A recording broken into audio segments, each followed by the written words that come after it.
21st century teenager is that teenager who want to know why. Why? Yes. I call them the why generation. Mm-hmm. You tell a teenager, sit down, the teenager will ask you why. If I have to put my legs together, why? So that's why I said it's going to be an open communication. If the teenager is asking why, tell her or him why. Okay. You don't expect them to assume they understand what you're trying to portray at that particular time. So what you do is sit them down and tell them, this is why I want you to do this. These are the consequences. These are the implications of what you're about to do. And again, for us to have a proper communication with these teenagers, like those days our parents think for us. Okay. But this time, you allow the teenager to think for him or herself. But there should be a guide. There should be a guide, yes. There's a guide. And that guide is sitting that teenager down, Okay. having a conversation. Because if you don't have that conversation with that child, there are too many people and too many things out there that will have that conversation with that child. And they are open to learn from that thing. The society have 101% mediums to communicate to that child. The phone is there, the social media is there, and so many other things, and other adults around that teenager. So if you're telling your teenage child, if you go to Mr. A's house, like those days they tell us, if you go to Mr. A's house, don't do this. We just say, yes, sir, yes, ma. But if you have to tell that child, you have to make that child understand, this is the reason you don't have to do this. Those days, like you said in the Old Testament, it was more of commands. Yeah. It was more of instructions than communications. It was more of commands and instructions than conversations. But let me cut in here before we go on a short break. These command and instructions, contrasting it with what we have today, can we actually say that our parents did well or they didn't get it right? Our parents did 100% well. The thing is that parenting have not changed. What changed is the dynamics of parenting. Wow.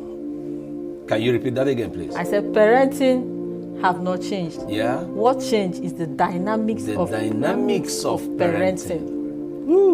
There's a dynamic to parenting the 21st century child, and you need to learn it. It's a skill. Because a whole lot have changed. A whole lot have changed. There are things that will not work in this stage. I give you an example. Okay. While we were growing up, your parents will tell you, if I see you standing with a teenage child of an opposite sex, I will kill you. I will do this to you. But if you do it with the teenager of today, Oh no. that teenager, you will not see that teenager again. That's right. Because like there's this word they use now, they say steeze and composure. They will always want to maintain their steeze. The teenager of today understand what self-confidence is. Yeah. They understand you don't need to bruise their self-esteem. They understand that they need to trust you to an extent. If your child comes home and tell you, mommy, a boy in my class said this, and you start shouting, you start raking, you're calling every uncle and auntie, you will never hear from that child again. They will just fold in. They will just fold in. Oh Lord. So what you need to do is I keep saying it, conversation and communication. That's what we need to do in this time. Conversation and communication is the key to talking with these teenagers. We'll be right back after this short break.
It's good to know that you are still there with us.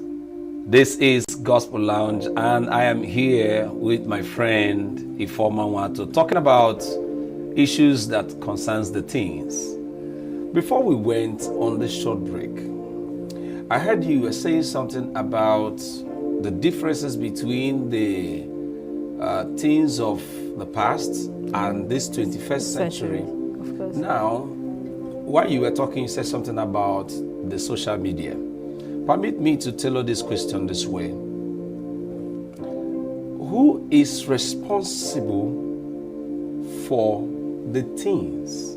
Talking about their training now and upbringing, and how can we safeguard the teenager so that the inquisitiveness in them doesn't go to the negative side? Okay. Who is responsible for a responsible teenager? First, the parents. The parents. The home.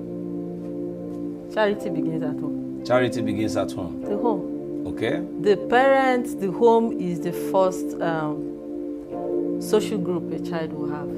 Okay. So, as a parent, what are you modeling to that child? Then we have to talk about the home, then we go to the society. But let's talk about the home. Okay. Okay, I'll give you an example. Last week, Saturday, over the weekend, I had a program with the teens, and we got to a point where we said they should take gospel music. And a particular teenager, about 3-4 gospel songs. It was like so strange to her ears. Wow. Yes. And I have to talk to one of the teen handlers sitting beside me. I said, one of the challenges we have now is that you as a teen handler will do your work, then the parents will go and scatter it. How do I mean? In this time of social media, let me bring in. Yeah. You give your teenager a phone to record you while you are dancing on TikTok and doing all manner of things. What do you expect that teenager to do? And this is going to be sending a lot of negative messages to them. What do you expect that teenager? Will you have the right to tell that teenager not to play some kind of music in your house, whereas you give that teenager a phone to record you where you are dancing and doing all manner of things on social media? There's no way. You know what gave rise to this question? I know we live in a free world where everybody wants to be whoever they want to be and do the things they want to do. But I believe that we still have some decency to maintain. Of I course. saw a little girl of about 14 on TikTok. You know, it's unimaginable what you can see these days. So that's why I ask, who is responsible for the teenager, and how do we safeguard this inquisitiveness in them so that it will be channeled positively? As Christians, the word of God Okay. is very important. You know, I always tell parents, if you call yourself a Christian parent, does your child know the God you serve? Okay. Is deceit for you to feel that because you take your child to church every Sunday and the child memorizes a Bible verse, that child is born again. That's one. Leaving the church circle now, the society, maybe the school, or what's their role? I'm coming to that. I will still push 80% of the blame, or so 70 to the parents, because we live in a society where people send their children to schools because the school wins so much award. Okay. They speak so much phonetics, you know, their school uniform is very beautiful, the school structure, without looking at the moral values. The moral values they instill in that child. Because if the school is not helping you to maintain the moral values you have instilled in your child, that child will succumb to peer pressure. Okay. You have to make your child understand the values, God's principles, your family values. Most of the times, parents tell teenagers about these values, but they don't teach them how to communicate it. It's two different things. Okay.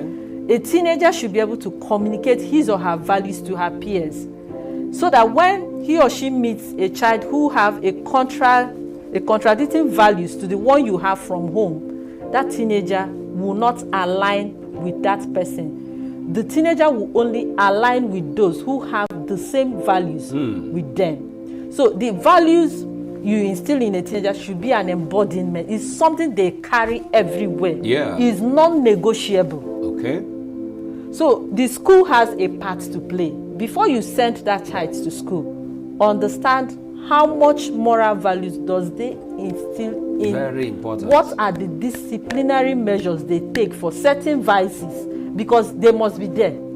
At this age, you can't rule it out completely. A school, unfortunately, I'm not going to call names anyway, but a school last month, before they went on this holiday break, a school actually came with policemen.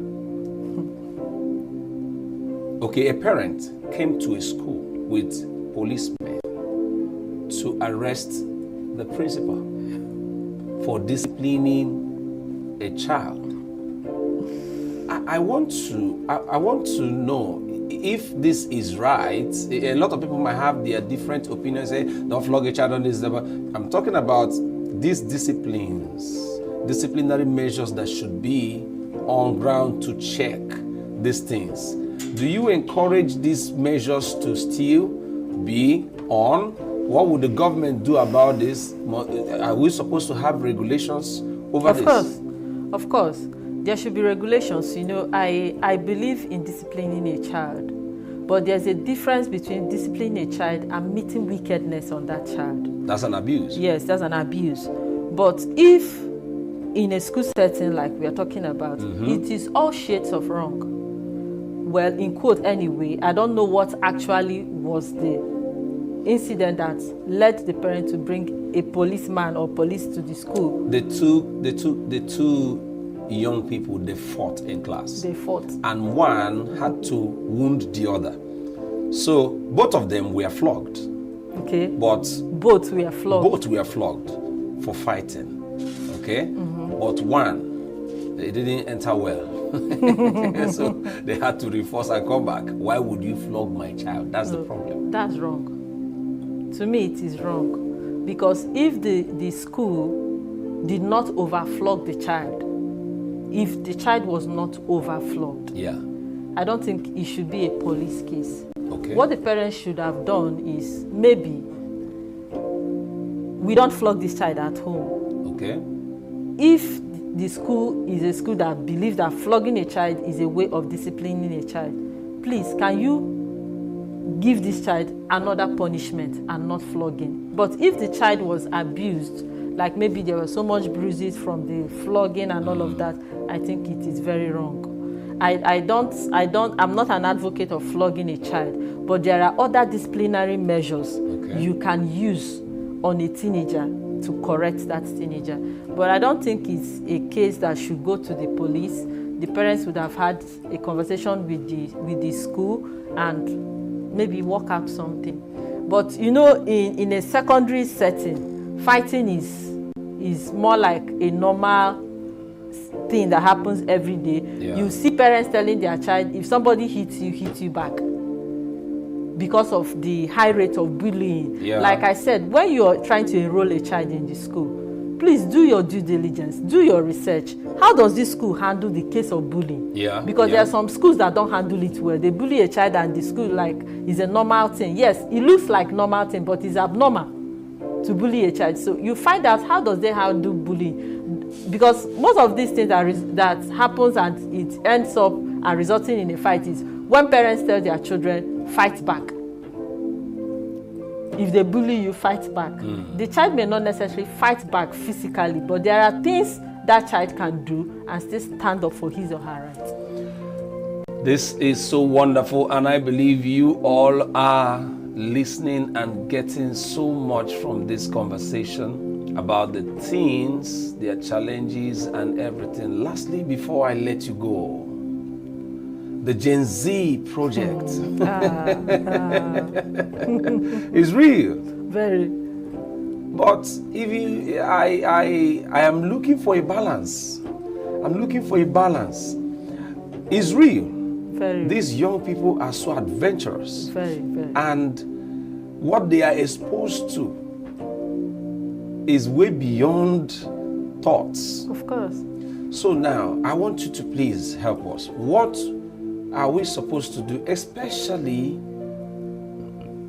to the government? In fact, every one of us, parents, government, every institution available, what are the things we are supposed to do to help these ones, especially as it concerns the social media? How can we help them? We need to educate them. We need to educate them about cyberbullying, how to manage the social media, sites that are good for them, sites that are not valuable to them. For the society, the truth is that a whole lot of things have gone wrong in this time. Because I always say, we live in a society where everyone is minding their business. And because everybody is minding their business, we are building a community that will destroy the upcoming generation. You come to social media and you see that a young person, a teenager, is exchanging something. And this adult sees nothing wrong in it. So I think what parents should do is to educate this child, and if possible, let there be a regulatory measures.